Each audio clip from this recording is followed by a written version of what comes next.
pretty much I'm finna explain the starting system, and once you turn the key, power comes from the battery, goes to the solenoid and goes to the underhood dash and the underhood fuse box.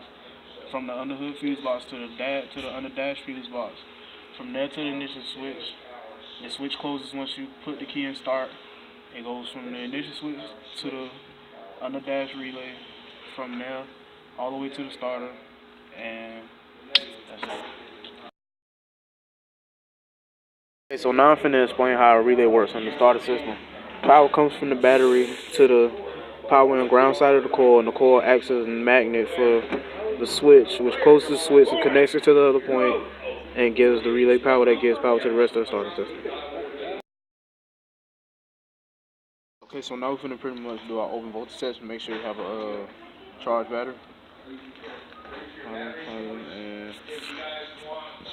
we got 11.3 volts, which is not bad, but you would rather have 12.6. That's it.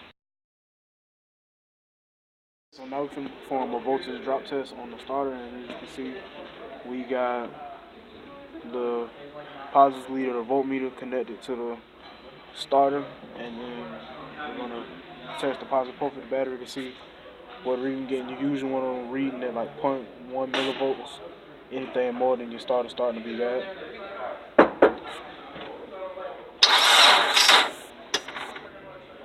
As you can see, we got 0.46 millivolts, and that means the starter is a little bad. Alright, so now we're going to perform the same test on the negative side of the battery. And in order to do that, you got to connect the positive lead of the voltmeter to the casing of the starter and pretty much just touch the battery post and have somebody start the car so they can go.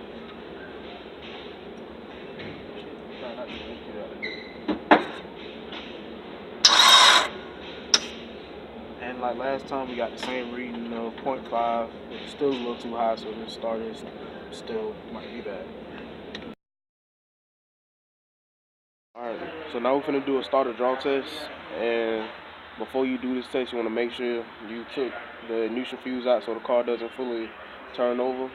And the reason all these cables are hooked up is because the battery had a low charge, so we hooked the jump box to it to give it its full power so we can do the test correctly.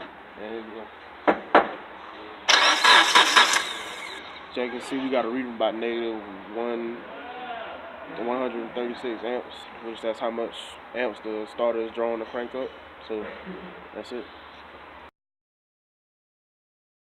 I'm going to do a starter bench test to make sure that this starter works. At first, you want to connect the negative.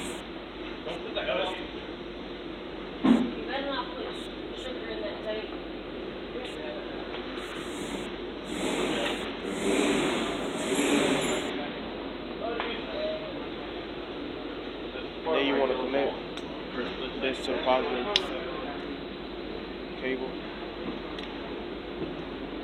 And then you want to carefully put this in there.